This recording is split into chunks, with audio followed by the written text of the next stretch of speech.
हाय दोस्तों, कैसे हैं। मैं मोहम्मद मुख्तार आपका मैं अपने YouTube चैनल सुगम संगम पर स्वागत करता हूँ।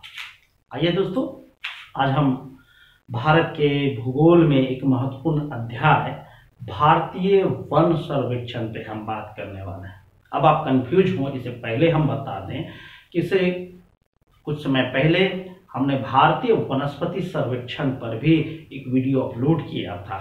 ये दोनों अलग अलग है, इसलिए आप परेशान मत होइए। और जब आप दोनों को पढ़ेंगे तो दोनों को जो है कंप्रोमाइज करते हुए पढ़िए, दोनों को एक साथ जो तुलना करते हुए पढ़िए, आराम से याद हो जाएगा। तो कंफ्यूजन नहीं होना है। भारतीय वनस्पति सर्वेक्षण हमने अपलोड कर दिया। अब भारतीय वन सर्वेक्षण हम इस वीडियो में जानने वाले हैं, जो परीक्षा के दृष्टिकोण से बहुत ही महत्वपूर्ण है। तो आइए हम एक एक करके टॉपिक बाय टॉपिक परत दर परत आगे बढ़ते हैं और परीक्षा के दृष्टिकोण से जो जो भी प्रश्न बन पड़ता है। अब परीक्षा क्या दोस्तों, जानने के दृष्टिकोण से हमको पढ़ना है, क्योंकि हम जितना जानेंगे उतना ज्यादा हमारा परीक्षा आसान होगा। ये कंपटीशन हाई होता जा रहा है दोस्तों, इसलिए हर एंगल से हर टॉपिक की दृष्टि से हमको परीक्षा को खंगालना है। अब हम टॉपिक को नहीं, परीक्षा को खंगालना है की बात कर रहे हैं। तो आइए एक एक करके आगे बढ़ते हैं। भारतीय वनस्पति सर्वेक्षण। अब दोस्तों इसका अगर आप इंग्लिश ट्रांसलेट करेंगे तो क्या होगा? भारतीय वन सर्वेक्षण, सॉरी वनस्पति नहीं, भारतीय वन सर्वेक्षण। आप इंग्लिश में आराम से कर सकते हैं, फॉरेस्ट सर्वे ऑफ इंडिया। इसका इंग्लिश अनुवाद क्या हो गया? Forest survey of India. अब आप देखेंगे कि भारतीय वनस्पति सर्वेक्षण, बोटानिकल सर्वे ऑफ इंडिया, वो हमने बताया है। तो भारतीय वनस्पति सर्वेक्षण को जैसे आप शॉर्टकट में क्या नाम देते हैं? BSI, उसी तरह इसका संक्षिप्त नाम क्या हो जाएगा? क्या हो जाएगा? संक्षिप्त नाम क्या हो जाएगा? तीनों से पहला अक्षर को ले लेंगे तो क्या होगा? FSI। आपसे पूछ दिया जाएगा FSI, अभी तो भारतीय वन सर्वेक्षण पूरा नाम दिमाग में आ रहा है, लेकिन आपसे अगर पूछ दे FSI का फुल फॉर्म बताइए, तो आपको ये बताना है। कोई जरूरी नहीं, परीक्षा किसी भी तरह से पूछ सकता है प्रश्न को। FSI का full form forest survey of India, या एक ऑब्जेक्टिव प्रश्न इनडायरेक्टली सोल्व हो गया। ठीक है, अभी हम मूल बात पे आए नहीं है, अभी हम इसी के इर्द गिर्द घूम रहे हैं। तो भारतीय वन सर्वेक्षण को आप शॉर्टकट में FSI कह सकते हैं। यहां तक कोई डाउट नहीं। अब आइए आते हैं कि इनकी स्थापना कब किया गया। ये पहला प्रश्न बन सकता है, स्थापना। आइए बनाते हैं स्थापित या स्थापना। इसका कब स्थापना किया गया है दोस्तों? माइंड में प्रश्न को बनाइए और लिखने का प्रयास कीजिए। तो भारतीय वन सर्वेक्षण की स्थापना जो किया गया 1 जून 1981 ईस्वी में इनकी स्थापना किया गया। यहां तक कोई दिक्कत नहीं होनी चाहिए। भारतीय वन सर्वेक्षण की स्थापना 1 जून 1981 ईस्वी में किया गया। अब चूंकि वनस्पति दिमाग में आ जा रहा है, वनस्पति कहाँ स्थापित किया गया भैया? 1890 का आजादी के पहले सर जॉर्ज किंग की अध्यक्षता में स्थापित किया गया। वहीं आजादी के बाद और हाल फिलहाल की बात है, बहुत ज्यादा समय नहीं हुआ है। ठीक है, तो 1981 ईस्वी में भारतीय वन सर्वेक्षण की स्थापना किया गया। जब आप दोनों को तुलना करके पढ़ेंगे, दोनों को एक दूसरे के साथ जोड़कर पढ़ेंगे, तो याद रखने में आसानी होगी। यह 1981 और वो भारतीय वनस्पति सर्वेक्षण 1890 हो जा रहा है। तो देख रहे हैं कि दोनों का डेट उल्टा पुल्टा करने से आपका कंफ्यूजन दूर हो जाएगा। अब आइए दूसरा देखते हैं। जो दूसरा प्रश्न उभर कर आता है वो ये आता है, इनका मुख्यालय कहाँ है, ये जानना है हमको। इसमें मुख्यालय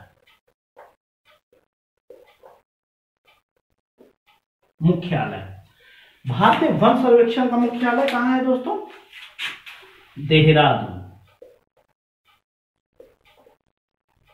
देहरादून में इसका मुख्यालय। अब थोड़ा सा BSI की तरफ देखिए, बोटानिकल सर्वे ऑफ इंडिया, उसका मुख्यालय कहां है?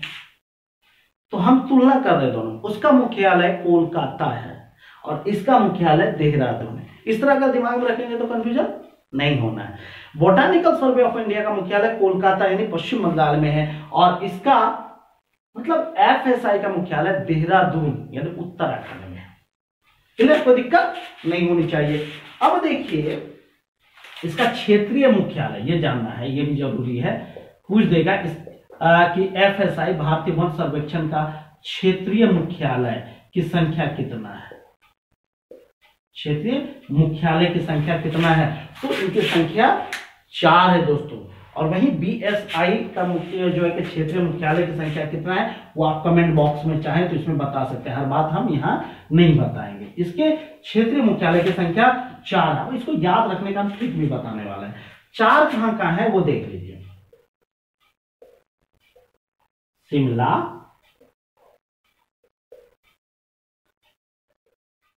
कोलकाता, नागपुर और क्या है बंगलुरु। ये 4 इनका जो है कि क्षेत्रीय कार्यालय। अब इसको याद रखेंगे। एक बार माइंड में मेरा आ गया एक गाना आ गया, पॉपुलर गाना, आराम से आप भी याद रख सकते हैं, शिकवा नहीं किसी से गिला नहीं, ठीक है। तो उससे हमको एक ट्रिक समझ में आ गया कि इसमें तो ये नाम आ जा रहा है। तो क्षेत्रीय मुख्यालय को याद रखने का ट्रिक ये लिख सकते हैं यहाँ पे ट्रिक। तो इसी से हमने शिकवा नहीं से हमने निकाल लिया एक ट्रिक, शिकवा नहीं किसी से, अरे नहीं होगा, शिकवा नहीं ये ट्रिक होगा। अब इसमें देखेंगे कि चारों नाम आपका तालविश्वहस्ती से शिमला, क से कोलकाता, वा से थोड़ा सा आप इसको चेंज कीजिए, बा लगा दीजिए, इसमें शिकबा कर सकते हैं। तो शिकबा को शिकबा, बा से बंगलुरु, नहीं नौ को ले लेंगे, ना से नागपुर, हो को छोड़ देंगे। तो ये भी है क्षेत्रीय कार्यालय को याद रखने का ट्रिक अपना सकते हैं। हालांकि हम कई बार करते हैं, ट्रिक के पीछे मत पड़िए, लेकिन अगर आपको कुछ ट्रिक से अगर याद रह सकता है तो आराम से आप रख सकते हैं। मतलब वो आपको डिसाइड करना कि याद कैसे रखना है। हम तो ट्रिक के पीछे भागते नहीं है, हमको ये याद रखना। और ये इसलिए याद रहता है, आप भारतीय मैप को देखिए, आपको 4 दिशाओं में ये मिलेगा। देहरादून कहाँ है, उत्तर में।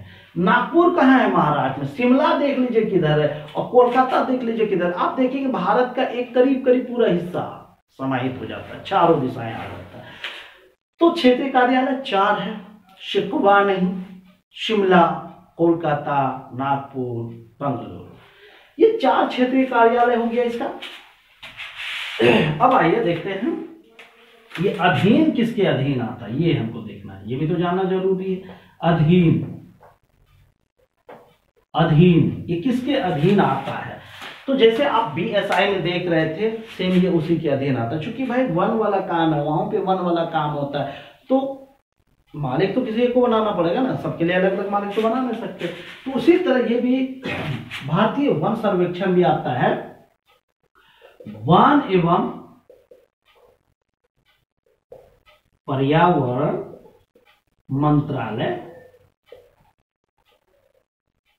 भारत सरकार के अधीन आता है। तो क्लियर हो गया, नाम से स्पष्ट हो गया, ये केंद्रीय संस्था है, भारत सरकार के अधीन ये काम करती है।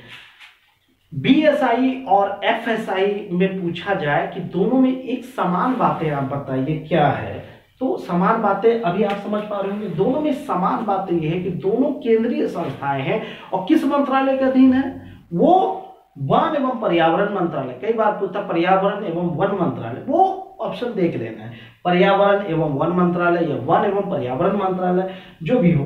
वन एवं पर्यावरण मंत्रालय भारत सरकार के अधीन ये दोनों संस्थाएं काम करती है, ठीक। अब तो ये हो गया इनका बैकग्राउंड। भाई ये काम क्या करता है, ये काम क्या करता है, यहां समझना मेन बात है। BSI का काम देखिए और इनका काम देखिए। अब हम बार बार तुलना नहीं करेंगे, वो आपको तुलना करना है। भारतीय वन सर्वेक्षण का काम क्या है, अब नाम में ही क्लियर हो रहा है। वन सर्वेक्षण, भारत में जो वन क्षेत्र एवं वन संपदा है उसका सर्वेक्षण करना, एक रिपोर्ट बनाना और प्रस्तुत करना होता है। तो इसका कार्य अगर आप कहेंगे, इसका कार्य क्या होता है, देखिए कार्य, इसका कार्य होता है अभी जैसे हमने बताया, भारत के वन क्षेत्र एवं वन संसाधनों का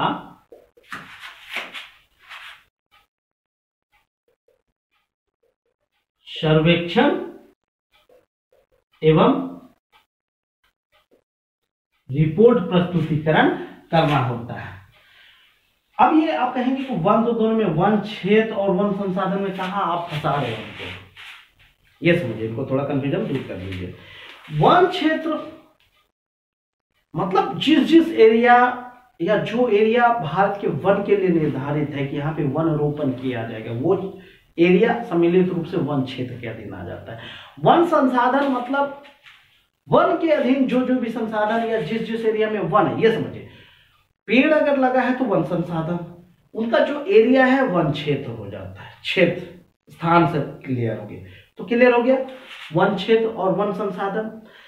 तो इस विभाग का काम है जो भी हमारा वन क्षेत्र या वन संसाधन है उसका सर्वेक्षण करना, रिपोर्ट तैयार करना होता है। तभी तो हम जान पाते हैं कि हमारे देश में किस एरिया में किस स्थिति में वन है, कहाँ पे वन कटाई ज्यादा हो रही है, हमारे क्षेत्र में कहाँ पर वन लगाने की जरूरत है, कौन सी भूमि है जो बेकार रह जाती है जिस पे वन लगाया जा सकता है। बहुत सारी बातें हैं वन से रिलेटेड, सारी जो है कि जवाबदेही इनकी है, हम उनको फॉलो करने वाले हैं। तो क्लियर हो गया। अब इनका स्वरूप जानना है थोड़ा सा दोस्तों कि इनका स्वरूप कैसा है। स्वरूप ये भी तो जानना है कि काम करता कैसे है। स्वरूप में ये जानना है कि ये संस्थाएं करती क्या है कि हर 2 वर्ष में ये अपनी रिपोर्ट प्रस्तुत करती है।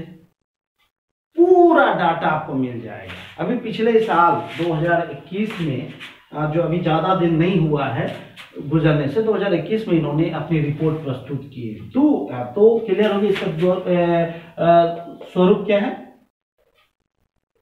प्रत्येक दूसरे वर्ष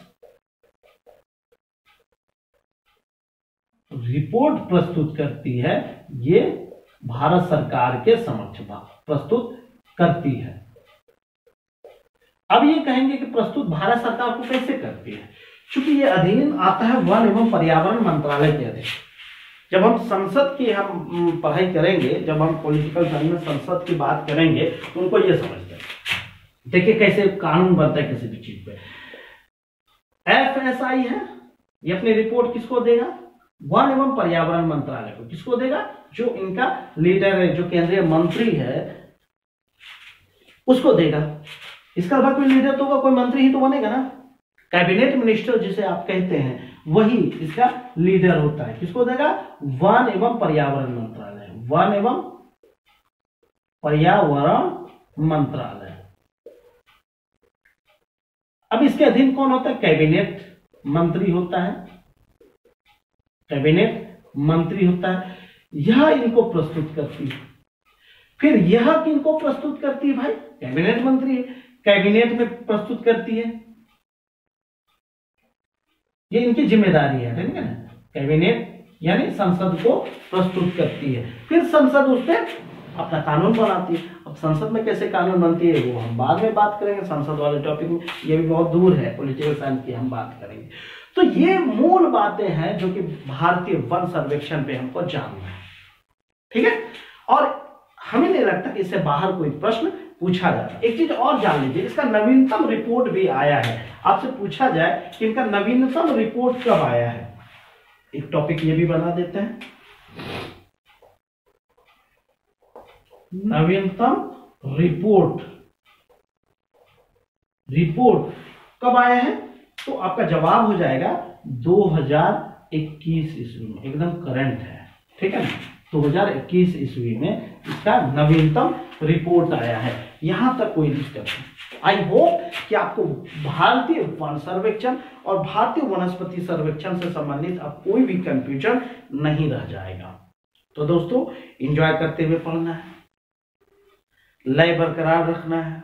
जब लेट हो तो पिछले वीडियो को देखना है, उससे एंजॉय करना है, उसको रिपीट करना है और जितना ज्यादा हो सके इस परिवार को बड़ा करना है, क्योंकि ये मेरी कोशिश है।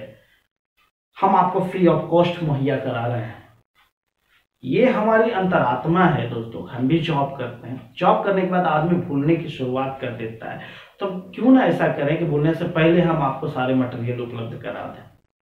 क्या पता कल कौन सा दिन आए, हमारे जीवन का कब अंत हो जाए, लेकिन कुछ ऐसा आदमी को कर्तव्य करना चाहिए, कुछ ऐसा काम करना चाहिए।